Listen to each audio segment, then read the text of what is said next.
Ondas del Misterio presenta.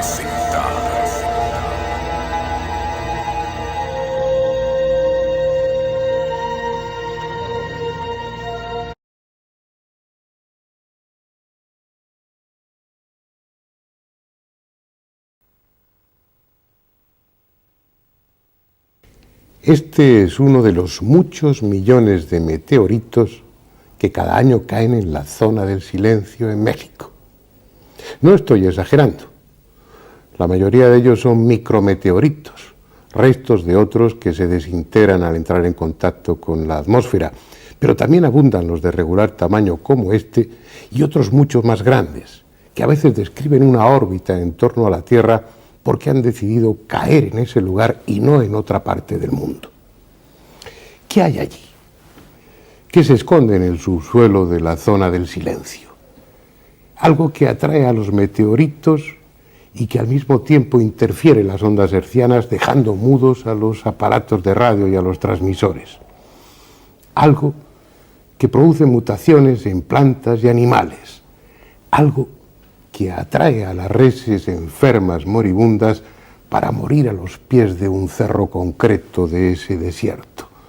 Algo que, de hacer caso a los muchos... Esta es la entrada a la zona del silencio. Viejos volcanes, apagados hace miles o millones de años, marcan la frontera entre lo normal y lo extraordinario. En esta parte el suelo está cubierto de piedras frente a las cuales las brújulas reaccionan de una forma especial.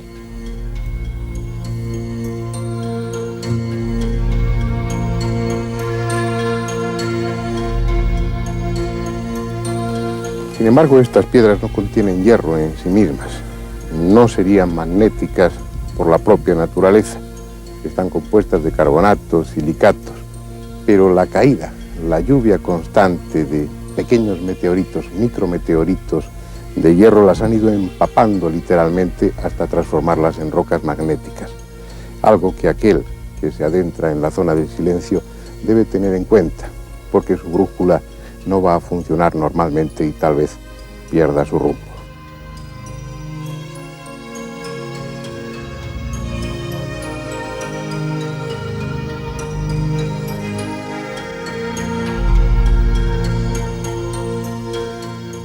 Ya quedan pocos pumas, pero abundan los coyotes, que según nos cuentan nuestros guías andan enfermos de rabia. Serpientes de cascabel, tarántulas, escorpiones y una infinidad de pequeños objetos oscuros llegados de muy lejos.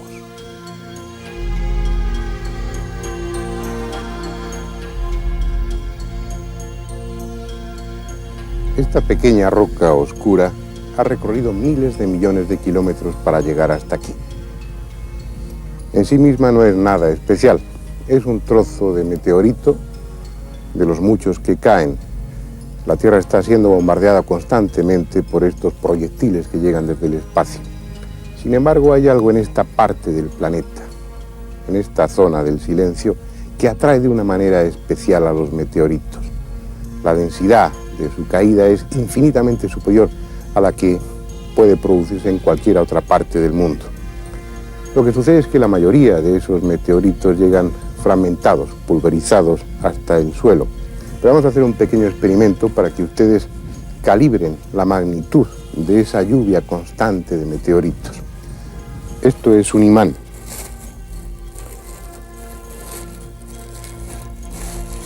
Y con él voy a recoger del suelo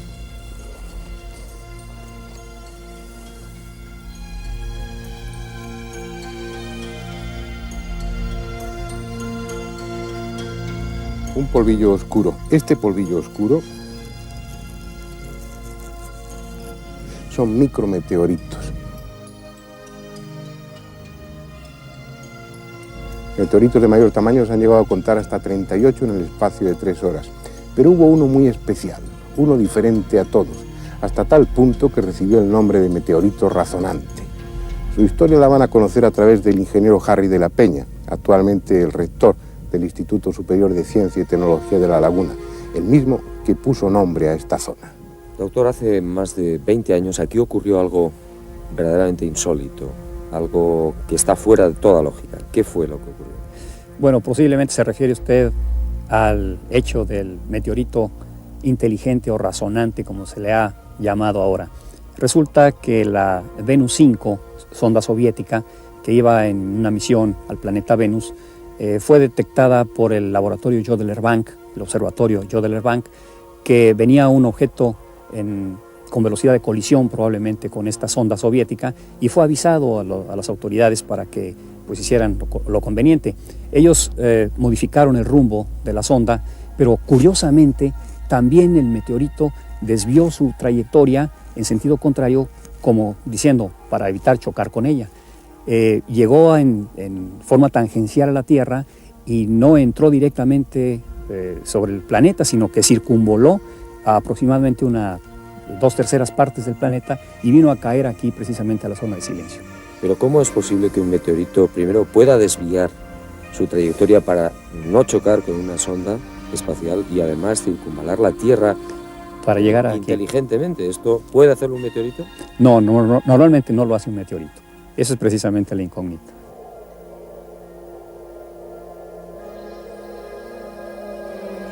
Un meteorito de comportamiento absurdo, sin explicación posible, que como tantos otros eligió la zona del silencio tras describir una órbita casi completa en torno a la Tierra.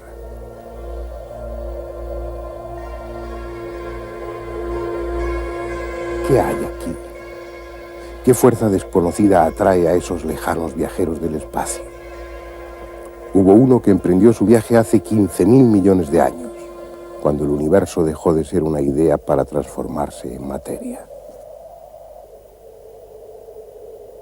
Este es el meteorito de Allende. Cayó a unos cuantos kilómetros al oeste de este sitio donde estamos. Se llama meteorito de Allende porque es precisamente el sitio donde cayó, en el estado de Chihuahua, México. Es condrita carbonácea tipo 3 olivina. Lo interesante de este meteorito es que contiene unos pequeños puntitos que se alcanzan a ver a simple vista, que se llaman cóndrulas. Contienen ya el material de que está hecho toda la vida como la conocemos en la Tierra, o sea, el carbono, el elemento químico carbono. Pero lo más interesante es que este meteorito se le ha calculado una edad de 13.000 millones de años.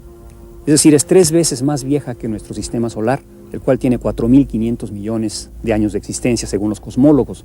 Y se pudo fechar porque contiene un material, es decir, un elemento químico, que es el magnesio. Esto es, está constituida de ortosilicato de magnesio. Pues el magnesio que contiene este meteorito es de peso 26, que no existe en nuestro planeta, no existe tampoco en el sistema solar ni en la galaxia, lo cual significa que proviene de un aluminio 26 radioactivo que se fue degenerando hasta volverse magnesio. Y su vida media es de 7.500 millones de años. Como ya no es magnético ni tampoco es radioactivo, quiere decir que tardó 13.000 millones de años mínimo para poder estar como está ahorita. Y cayó aquí, en la zona de silencio, el 8 de febrero de 1968. Esa es la historia extraordinaria, del cual tiene 4.500 millones de años de existencia, según los cosmólogos. Y se pudo fechar porque contiene un material, es decir, un elemento químico, que es el magnesio. Esto es, está constituida de ortosilicato de magnesio. Pues el magnesio que contiene este meteorito es de peso 26, que no existe en nuestro planeta, no existe tampoco en el sistema solar ni en la galaxia, lo cual significa que proviene de un aluminio 26 radioactivo que se fue degenerando hasta volverse magnesio. Y su vida media es de 7.500 millones de años. Como ya no es magnético ni tampoco es radioactivo, quiere decir que tardó 13.000 millones de años mínimo para poder estar como está ahorita. Y cayó aquí, en la zona de silencio, el 8 de febrero de 1968. Esa es la historia extraordinaria de este meteorito de Allende, que fue llevado por los americanos al sur de California, al Instituto Smithsoniano de Washington, a la Universidad Lenin de Moscú, en donde fue exhaustivamente estudiado. Esto es realmente, como dice usted, la cuna del universo. Puede usted tener en las manos.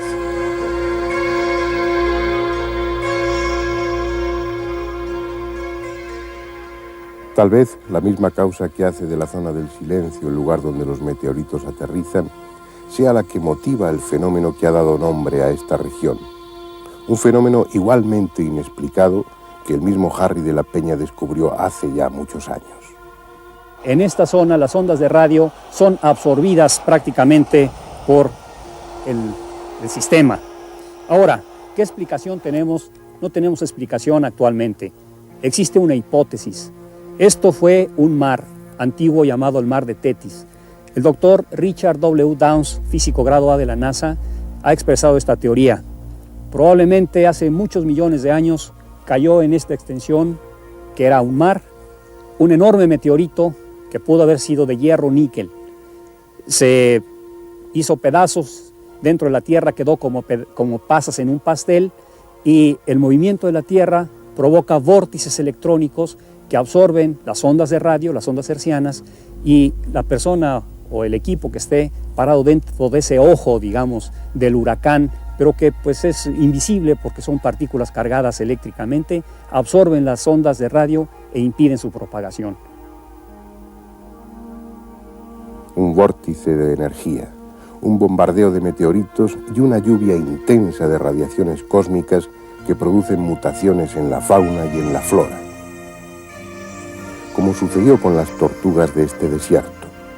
Tortugas marinas hace millones de años que se adaptaron al hábitat terrestre, transformando sus aletas en patas y tiñendo la esclerótica de sus ojos de amarillo para así defenderse de la radiación solar, también anormalmente intensa en esta zona.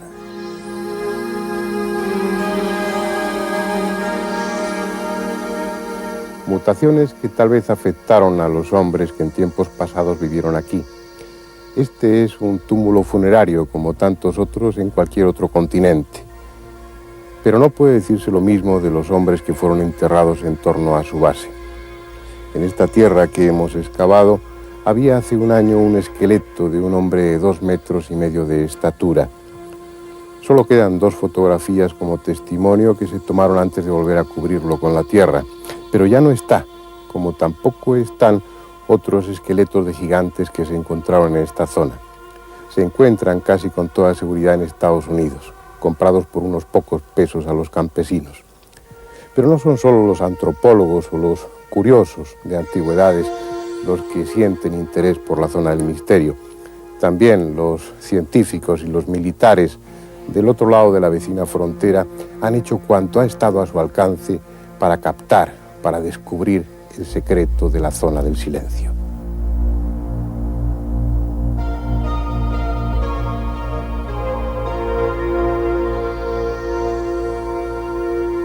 Posiblemente una de las declaraciones más espectaculares de Wernher von Braun, el padre de los cohetes y de la era espacial, prácticamente se registró justamente en este desierto.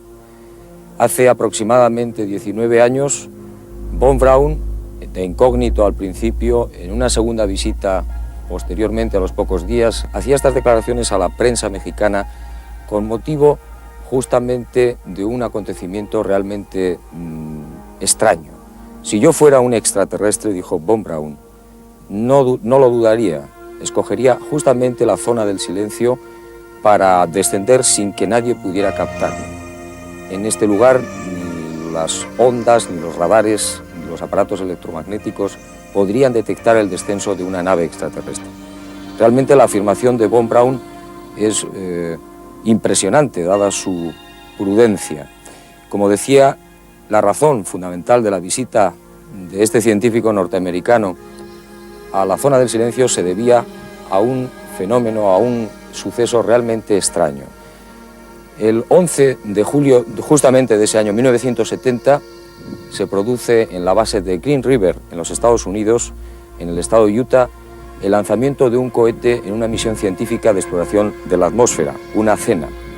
Una hora exactamente después del lanzamiento, inexplicablemente, este cohete pierde el rumbo y va a estrellarse en la zona en la que nos encontramos.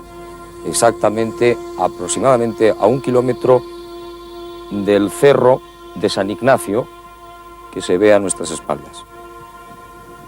Los norteamericanos dan inmediatamente aviso al gobierno mexicano de lo que se supone es una inexplicable falla del sistema del cohete, y 5 días después, en ese mes de julio del año 70, aparece una comisión de ingenieros con el referido Von Braun al frente y de incógnito para intentar la localización de este cohete. Resulta verdaderamente extraño y sospechoso que los norteamericanos, que han tenido tal precisión a la hora de colocar sus Apolos en la Luna sin fallar prácticamente en cuestión de metros, tuvieran un error tan garrafal y este cohete fuera a caer justamente en otro país, en este caso México. A los pocos días, una considerable exploración de científicos, una expedición importante norteamericana, llega a este país con 80 vagones de ferrocarril, localizan el cohete en la zona de San Ignacio, de este cerro, y en el más absoluto secreto, con un sigilo verdaderamente militar y casi dramático, empiezan a recoger todo tipo de muestras, de fósiles, de meteoritos, de la propia fauna realmente maravillosa que existe y única en este lugar, y de la misma y misteriosa manera que llegaron, se retiran. Nadie sabe exactamente qué fue lo que ocurrió, por qué ese cohete se desvió tan misteriosamente a este lugar, un lugar privilegiado en el que se suponía se iba a construir una base de lanzamiento de misiles, y el secreto ha permanecido. Von Braun, seguramente ya fallecido, se lo llevó a la tumba.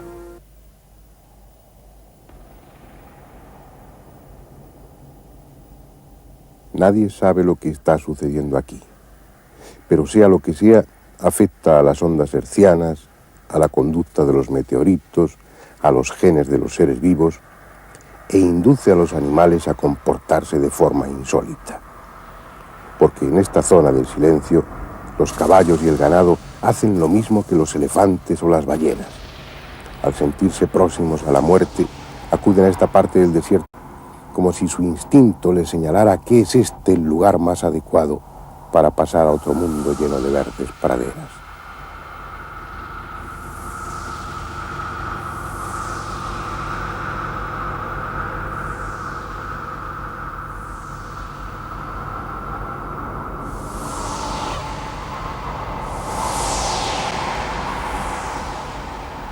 Los campesinos lo saben y les dejan venir libremente, respetando su última voluntad. ¿Por qué lo hacen? ¿Qué les trae hasta este cementerio a los pies del más magnetizado cerro de la zona del silencio?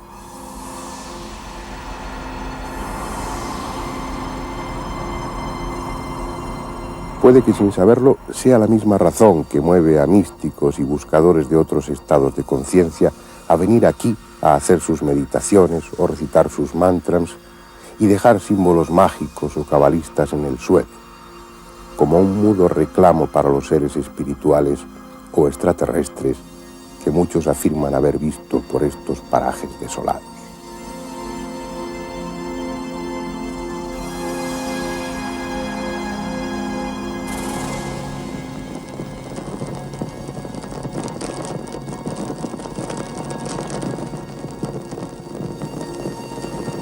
Hace unos pocos años, el matrimonio Díaz Solís, quien vino a pasar aquí unas vacaciones, me narró que en el periodo de verano, dos extraños seres los ayudaron a salir de esta región cuando estaba lloviendo duramente. El agua ya había invadido la salida de las Lilas, que es el lugar primordial en donde se encuentran los principales lugares de investigación. Entonces, para salir de aquí, de las Lilas, hacia Ceballos, se inundó tremendamente a una altura más o menos de unos 60 centímetros de alto. La camioneta no podía salir. La señora Díaz se puso muy nerviosa. Empezó a llorar, se puso histérica. A los 12 minutos aproximadamente aparecieron dos extraños seres, altos aproximadamente de 2 metros, 15 centímetros de estatura, según dice la señora Solís, una voz parca, muy serios, su semblante rígido, llevaban su vestimenta como una especie de impermeables, pero hasta abajo, como si fuesen sotanas. Ellos se pusieron detrás de la camioneta, la empujaron, pero como si fuese una caja de cartón. Entonces, ya cuando ellos avanzaron aproximadamente unos 50 metros, El señor Díaz bajó de la camioneta para agradecerle ese favor a los señores altos que tenían ese impermeable de color amarillo a claro y en la frente llevaba un triángulo con un círculo en medio. No estaban. ¿Y tú sabes si ha habido más casos en los que han aparecido esa especie de samaritanos del desierto, de la zona del silencio? Claro, no nada más fue el matrimonio Díaz Solís, sino también los Rangel Mena, quienes también tuvieron una experiencia similar. Y sobre todo más, lo que más nos interesa es por qué aparecen ciertos niños aquí en la zona del silencio. Unos niños que en muchas ocasiones se atreven a meterse a los peligros de ciertos investigadores. Cuando están, por ejemplo, investigando una víbora de cascabel para fotografiarla, para tomarle diferentes secuencias, estos niños aparecen, los investigadores dicen, tengan cuidado, métanse a la casa de campaña, no pasen por esta área. Los niños se meten a la casa de campaña y resulta que sin perderlos de vista, van a los pocos segundos, se meten a la casa de campaña y los niños no están. Nada más lo único que aparece adentro de la casa de campaña es un olor agradable. Y en un campamento creo que bastante parecido al que nos encontramos, no sé si en una noche tan fría como esta, pero creo que tú también tuviste una experiencia extraña, misteriosa, como todo lo que nos rodea en este corazón de México. Así es, Juan José, hace algunos años, en un mes de octubre, en un clima muy similar, estando yo con unos amigos en una casa de campaña, yo vi 3 seres. El del medio un poco más alto, no sé, probablemente de 1,80, con 2 seres más pequeños. Eran grises, cara alargada, ojos así medio abultados, almendrados, no tenían oídos, la boca era nada más una línea delgada, la nariz probablemente eran como 2 agujeritos, porque pues era de noche, la distancia probablemente han sido sobre unos 5 o 6 metros, y al tiempo, al estar yo en un museo de cosas extraterrestres, vi esa figura, y fue cuando me di cuenta que había sido algo, pues no de este mundo. Campesinos han ido abandonando esta región en la que nunca se sintieron estables, en la que siempre estuvieron de paso, pero todos ellos llevan en su memoria el recuerdo del carro de banda, una misteriosa luz que algunas noches recorre los cerros y las llanuras de esta zona. Pero también se han visto otros muchos ovnis, como si los tripulantes de esos objetos no identificados quisieran dar la razón a Von Braun y hubieran elegido la zona de silencio como el lugar más apropiado para sus aterrizajes. Santiago, ¿cómo fue este encuentro con el ovni? Pues en esa ocasión investigaba con 3 personas este lugar hacia el cerro de Limán. Resultó que oímos un sonido ensordecedor como los que producen las termoeléctricas, volteamos rápidamente y notamos un objeto posado como si fuesen 2 platos unidos en sus partes cóncavas. Producía un resplandor increíble, entonces tomé rápidamente mi cámara Polaroid. Al momento de apachurrar el obturador, salió disparado con el ruido tremendo y ya no pude hacer nada, nada más que un compañero, el que estaba detrás de mí, con el tipo de cámara logró tomarlo en vuelo.